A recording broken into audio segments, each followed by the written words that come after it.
Isa po yung achievement. Para sa mga hindi nakakaalam, ang hirap po mag-funny. Dati nung siguro 3 months ago, naglaro kami ni Midnight. Naglalakad eh. Naglalakad yung funny niya, pero this time, kumakable na, boy. Ano na, nagkaka-energy cup na lang. Paano ba natin babalansin yan, men? Alam mo, feeling ko sa totoo lang, I would say balance pa rin naman si Fanny. He's not that OP. It's just that it's so annoying to deal with the Fanny kasi talagang skill-based yung hero. And ito yung mga heroes na kailangan buuan mo talaga ng macro play. Kasi if you're gonna go up against Fanny, kailangan constant aggression. Constant aggression na pinupunta mo yung purple buff, uso na naman yung purple dance. Tapos pagdating ng mid game, you have to consider yung split pressure kasi pwede siyang umuwi, pwede siyang bumalik sa isang side lane. Technically para siyang Ling na mas malala dahil mas mobile siya and mas mataas yung burst damage niya. Mas consistent lang si Ling over time kasi talagang alam mong team fight participation yung hinaharap niya. Pero with Fanny kasi yung reward niya nanggagaling sa skill. Bukod dyan ay yung availability niya, yung uptime niya. Yes. Ang baba din kasi ng cooldown ng kanyang mga abilidad at dahil dyan, tatanggalin naman ang Fanny. First pick Khalid ang ating makikita. The Hilda is already taken out for GK.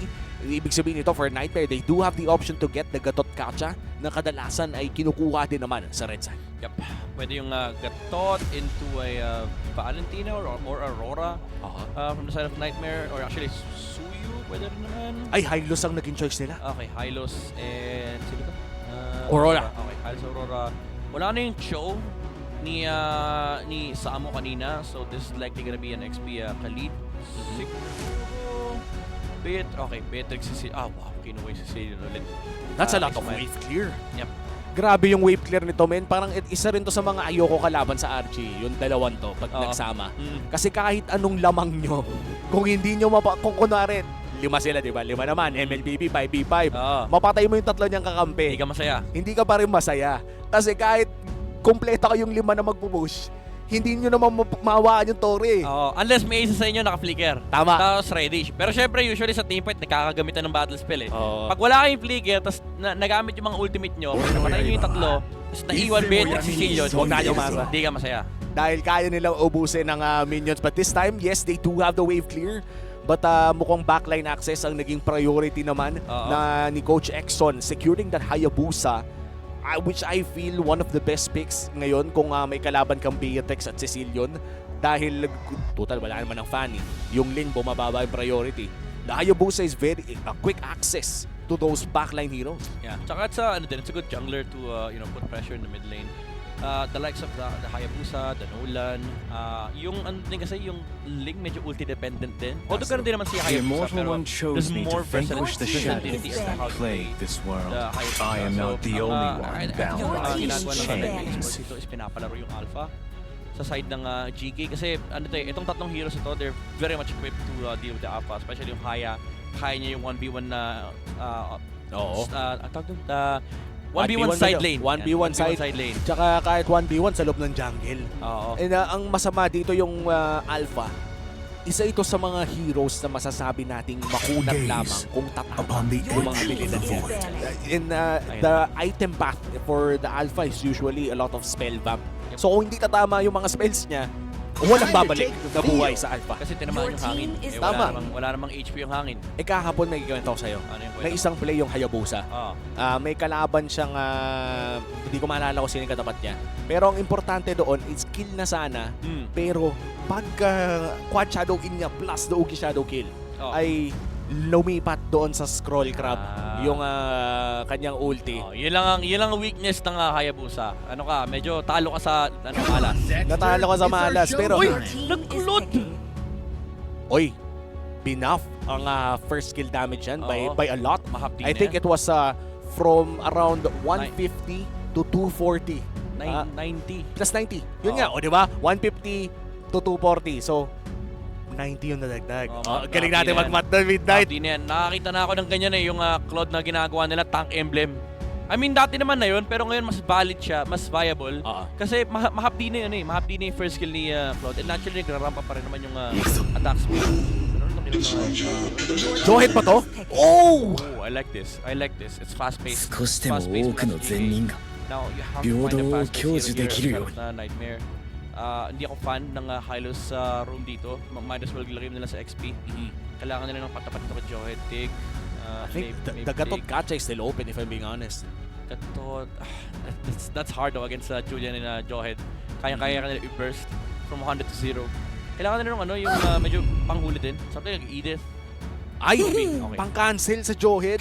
Historically speaking, kapag ka may Johed sa kawila, Ruby has been one of those picks na panira ng trip ng Johed. Wait, Hylos XP? And Ruby... pa rin itong Johed tsaka Julian. Honestly kasi, ang maganda rito, kaya niya pigilin yung combo nung dalawa, nung Julian tsaka nung Johed. Pero yung damage output kasi sapat para patay nila yung Ruby. Pero, ang kinagandahan naman, for the Ruby is may kasama siyang Aurora. So, baka happy pa rin naman. Baka maging masaya pa rin dito yung buhay ni Jasmine if ever. Kasi, Hylos Rogue. That's true. At bukod sa Hylos Roam na to na nakita natin din kahapon mula naman sa RRQ Kira, parang naging mas effective ngayon ang Hylos when put in the XP lane kung saan may mas resources siya. Pero dito natin makikita kung ano nga ba magiging katapusan ng ating first match of the day. Welcome to game number 3 of the wildcard stage of M6. It's Nightmare versus GK Esports. Dalawang teams na eliminated na pero pinaglalaban ang kanilang national pride in this game number 3. Pinadugo agad yung Hylos doon sa mid. Hindi nag-leash actually usually kapag nakakita ng mga Droid permit ayun na. Yan yung ultra leash na tinatawag natin. Re-retrehin na lang ni Sino. Hindi na nga niya ata re-retrehin. Sasampalin na lang niya. Sige, titipirig ko kasi baka nakawan ako ng mga green camps. Naabot pa rin naman siya sa kanyang Little Wonder. So very good take. Coming up from sino nakihampas sa mid? Yung Khalid. Nakihampas dun sa Hylos. Ayun na, boss. Okay, revitalize. May sapat na sustain at HP. Pero ayan, yung sinasabi ko sa'yo kanina na hindi mag-enjoy yung Hylos. Sobrang bilis din ng pag-clear dito ni Sino. Pero may available naman na retribution. Agarang Shinado tapos ang bilis ng kamay. Iba ang nabalibag. Solid, boss. Inano niya muna, sinigurado niyang tinapon niya muna si Julian kahit di naman tinamaan ng Shadow. By the way, para Scabby. Di naman tinamaan ng Shadow. Tapos, nag-flicker out siya. Yan ang tunay na tropa. Oo. Parang sinigurado lang na may trip pa rin. Kumbaga, may ganap pa rin, may mangyayari. At sadly, ang nangyari for Nightmare Esports, yung gold laner pa ang namatay. And usually, you don't want this to happen. You want your gold laner to be able to farm, especially for the first 5 minutes. At mukhang si Jasmine na naman ang mawawala. Make that too. Si Shen ay babagsak din with the Ugi Shadow kill.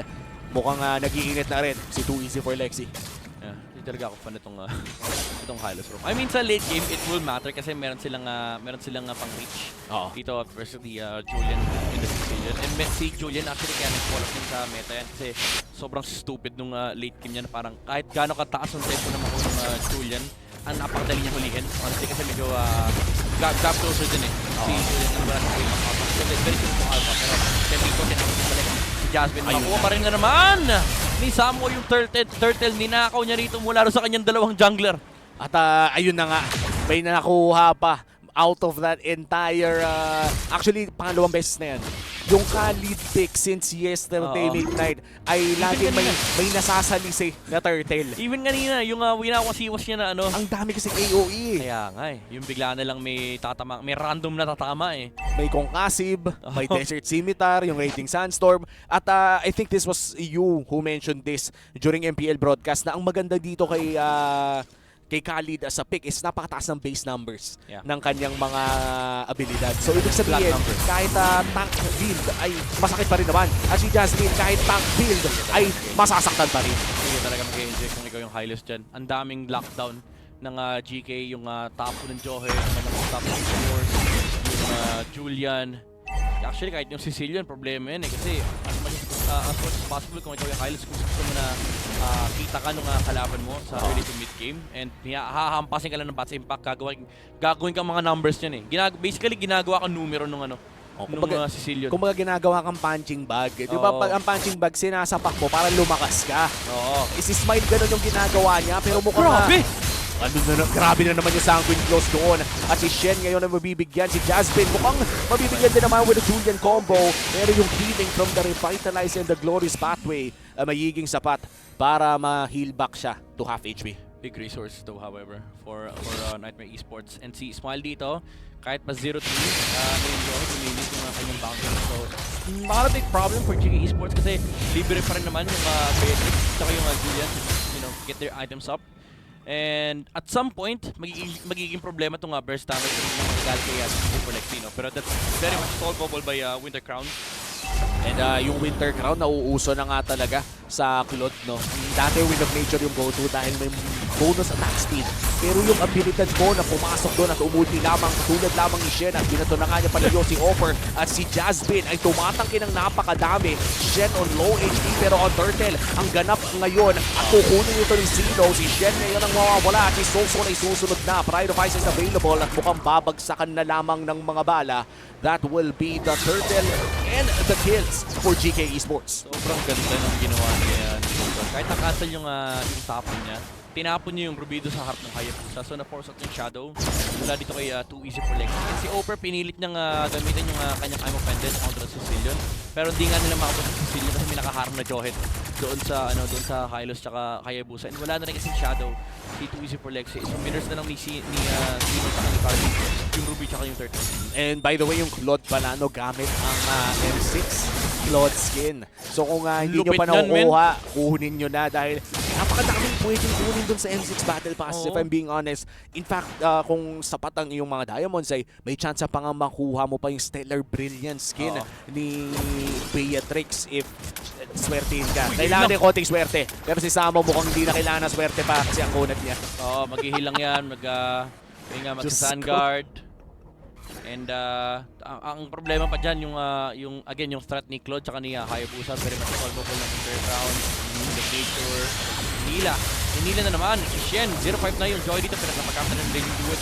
Smile! The damage yung Sicilian, hindi na tama yung sniper dito. Si Harvey, kaya nagpanti siya ng baril, nabasa na siya. And pabagsak na dito sa Oper, at patanda rin si Jasmine. Double kill para kay Harvey. At napakasulit nito, no? If you're Carvey, getting 2 kills by 6 minutes is actually really good for your snowball. Kanina yung 2-0-1, alam na natin may bawas na siya nun. Lamang na rin siya. Pero now that you've secured additional 2 kills, makikita mo na yung big disparity in terms of damage. I think, ano pa ka na ito? Yung Fury Hammer. Plus the Blade of Despair. Malefic ganyan. Masakit na yan Matik yan, Malefic ganyan. Yung ganyan build-up na yan, Malefic ganyan. And when we look at this type of build, Midnight, ito yung, I think, one of the things na ginagawa din ni Kelrown and Beatrix. Kumukuha lamang ng Fury Hammer for that additional parang additional armor penetration, pero BOD yung tatapusin. Oo, kasi talaga malaki yung kumbaga efficient yung Fury Hammer kasi yung penetration makakuha mo na maaga, pero kailangan mo din yung BOD talaga kasi yun yung source of damage din si Beatrix. And yung kanyang din kasi yung Nibiru, parang din masyado kailangan ng attack speed. Talagang kailangan mo dun damage. Oo, pero it's too easy for Lexi. Quad shadow in, pero makakataka si Carvey na nagpalabas na ng shotgun. Ganon na kalawang yung Beatrix, man. Ito parang ngayon na lang tayo nakakita Kapag nag-shotgun na yung Beatrix, isa lang ibig sabihin nun. Oo. Kaya ka na niya patayin ng one shot lang. Kumbaga nararamdaman niya yung lead niya sapat para pag natabayan kita, ubos ka. And 1.5k yung lamang niya over the Claude. Nakakasabay pa rin naman si Easy Flex dito against the Julian. Shen? So, yun na, natapon na ni Shen. Si Oper nakabawi na rin kahit paano. Yung Joy dito nakaharap siya ng butas sa lineup ng Nightmare Esports. Glorious Pathway ginamit para makalayo sila. Ito yung tinatawag natin ng Umi, the Shameful Pathway. Oo, ito yung baliktad Pathway, oo. Yung kumbaga yung panakas. Kumbaga pang okay sana kung may nakuha sila Yun yung hindi masyadong shameful. Yung tipo na may nakuha kayo, tas umulti ka. Pero yung literal na umulti ka palayo ng wala lang talaga just to defend your teammates, yun ay medyo malungkot.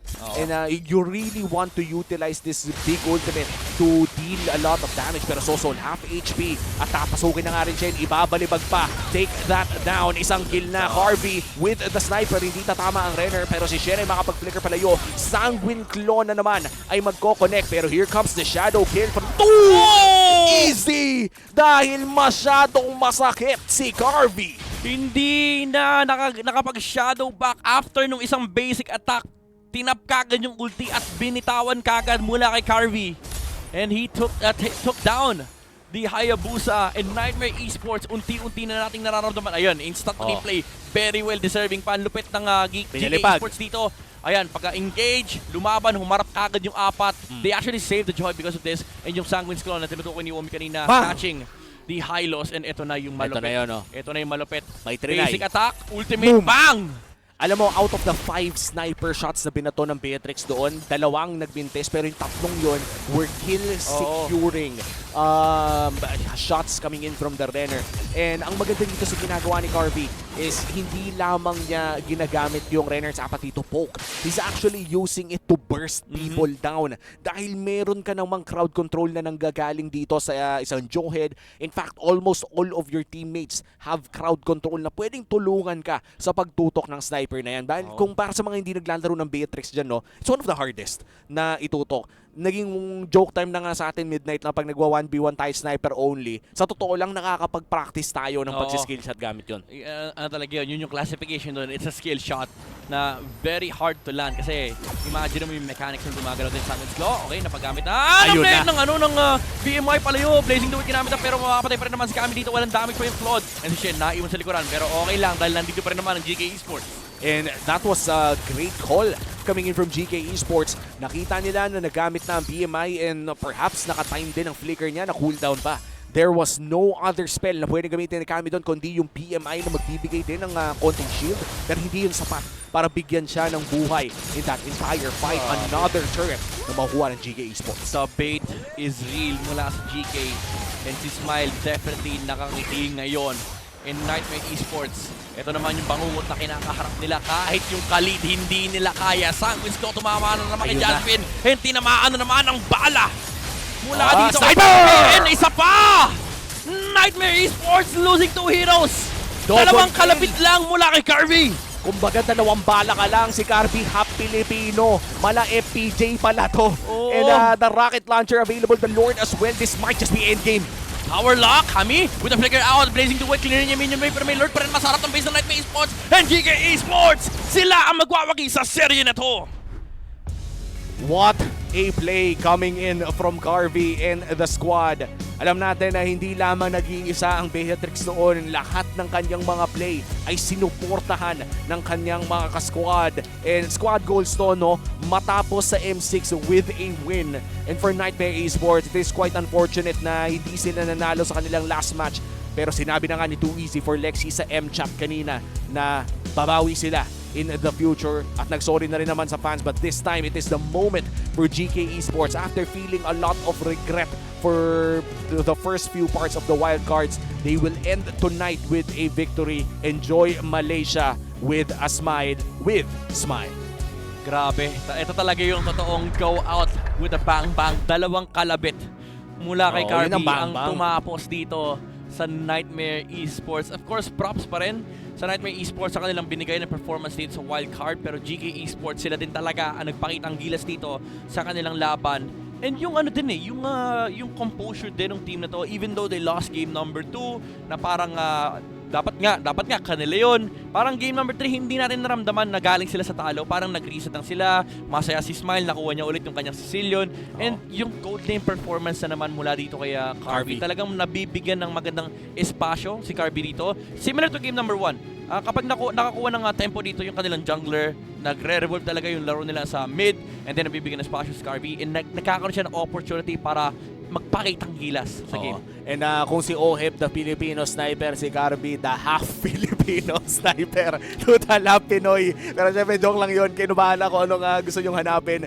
Pero for GK Esports, nahanap nila ang kanilang victory for this first match of the day. May 3 pa po tayong papanoorin mamaya. Pero bago natin pag-usapan yan, i-breakdown natin yung stats na nanggaling dito sa game number 3. Pero most likely, this is a dominant win for the side of GK Esports. Pakiramdam ko yung magiging gold craft dyan. Parang paangat lamang ng paangat. At sisilipin na nga natin kung ano nga ba ang nangyari in that game. Not particularly a great game for the side of Opper and Kami. Parang nabigyan yung mga side laner. Ako talaga malaking question mark dito yung Claude pick ng Nightmare Esports, especially when they saw the first 3. Kasi ang kinuha ng first 3 dito was the I think it was the Khalid, Sicilian, and sino ulit isa?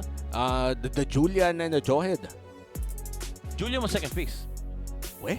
Julian was second phase, diba? Ay, yeah. Julian was second phase. I think the Beatrix was quite early as well. Sicilian, Khalid. Johid. Hindi, Johid, last two eh. Sicilian, Khalid, Bea. Oh, I see. Ayan. And yung Beatrix na to, no, parang nakita na natin na kailangan nila sana ng burst damage. Pero hindi natin in-expect na parang manggagaling yung ganong kalaki sa Beatrix. Parang, in fact, sobrang laki ng damage ng burst na nanggaling sa Beatrix this game. Yeah, talagang nag-aamit ng husto rito yung gold laner ng GK Esports. Kasi winning matchup din versus the Claude. And it's also, very nice. It has a very nice combination with the Jawhead. And talagang sinabi mo kanina, napakaraming stun na pwede manggaling dito sa GK Esports. Ang daming setup na nangyari. And also the fact na nung kinuha nila dito yung Claude, no, talagang dun sila na napahirapan kasi they knowingly picked it into a Sicilian and the Khalid na technically kaya naman ni Claude talaga 'yon, pero early game mahihirapan ka patayin yung Khalid. Sa late game, yes, meron kang damage output versus Sicilian, pero nag-guarantee na aabot talaga ng late game. So parang nagkaroon ng scaling battle between Nightmare and GK Esports. And nung kinuha nila dito yung Julian, it all made sense kasi ang kinagandahan dito, it's a Julian and Jawhead. Napakabilis ng early game niyan, and also napakataas ng kill threat. Kaya naman nung nakita natin yung mid game coming up from GK Esports, non-stop aggression talaga kasi kahit si Jasmine makita nila, binibigyan nila yung Hylos. And dahil yan sa damage na angkin ng kanilang komposisyon, hindi lamang sa Julian ang galing ang damage kundi sa ating Beatrix na nilaro ng ating game MVP, the half-Filipino sniper na si Carby. Half a Filipino sniper. HFP. HFP. Ay, HFS. HFS. Half Filipino sniper. Ayan. Mukha naman. And by the way, hindi po biro yan para sa mga nanonood ngayon ng Wild Cards. Ay half Filipino talaga si Carby, no? Pero I guess nung last time na sinubukan siyang interviewin, lumaki na kasi sa ibang bansa. Hindi marunong magtagalog si Ayux. So pero alam ko nakakaintindi siya nakakaintindi ng konti. Kahit ano mangyari, unit pa rin yan. Dugong palaban. Tsaka may tutok, men. Tutok Pinoy. Tutok Pinoy. Half Filipino sniper nga. At with this, of course, Carvy's performance, maalala ito sa history na ng M6 Wildcards. And this also ends their journey on a high note para sa kupunan ng GK Esports na nanggagaling sa KSA, actually. One of the centers of esports right now kung tutuusin. Ang daming ganap doon na esports-centric. And for the highlights of this match, masasabi natin na pumalag din naman ang Nightmare Esports in the early to the mid game. Pero by late game, may parang hirap na silang pumalag. Yeah, I would say, no, kung ano man yung nangyari dito sa game na to, they should still be proud. Jasmine played a wonderful series. Unfortunately, na-shutdown lang talaga siya dito sa late game. I wasn't really a big fan of the Hylos roam. And si Carvey, even though medyo shaky yung performance niya for the past 2 days, ito talaga nakita natin kung bakit sila din yung sila din yung isa sa top teams sa kanilang region, yung kanyang gold lane performance. It really shows kung gaano ka importante rito yung individual skills din ng ating mga players and yung understanding nila with each other. And looking at the standings, updated na po ang ating standings with GK Esports now on the 3rd spot with Nightmare Esports na bumaba ngayon. With the match win-loss, wala palang pinanalo ang Nightmare Esports. But in terms of games, ay halos magkaparehas lamang ang ating makikita sa dalawang nasa baba for Group A. But sadly, that is the end of the journey for the two teams in Group A. Mamaya maglalaban pa ang Ulfed